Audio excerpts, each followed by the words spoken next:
To some clean chicken, I'm adding olive oil, some garlic powder, adobo, all-purpose seasoning, some Szechuan Goya, paprika, and I'm also adding some mustard.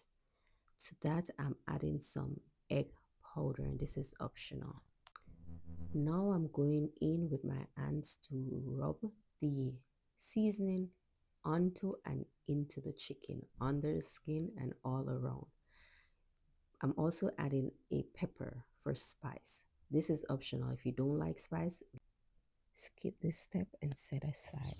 So what we're doing here is adding some oil to a Dutch pot and just allow that to eat up. Once that's eating, we're going to prepare the flour. The flour is seasoned with the exact season that was placed on the chicken except for the egg powder, and that was all-purpose flour.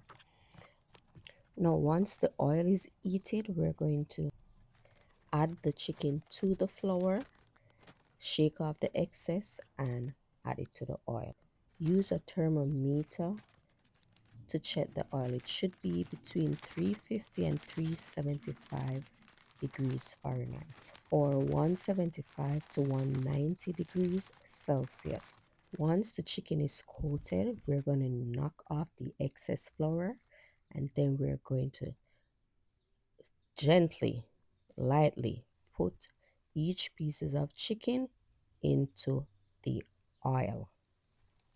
Another way to test the oil if it is hot enough, you can drop a little of the flour in the oil or a piece of bread, a small piece of bread, and if it fizzle and browns, then you know the oil is ready. So that's another way to check if the oil is ready for frying, because that plays a very important part. So you need a right pot and you need a right temperature. If the temperature is browning the chicken too fast, turn the stove down a little. If you drop one piece of chicken and you see it doesn't fizzle, you need to delay the rest of chicken and then allow the oil to eat up a little more. When you're deep frying, you don't have to turn the chicken, but because my chicken wasn't covered completely, I am going in and I'm turning each pieces of chicken. One way to know if your chicken is done frying, you can use this exact fork and you pierce the chicken. If you pierce the chicken and you see clear liquid, the chicken is done frying.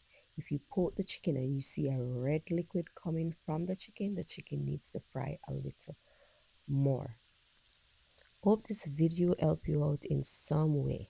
If you season the chicken with the exact season, your chicken should look something like this. Thanks for watching.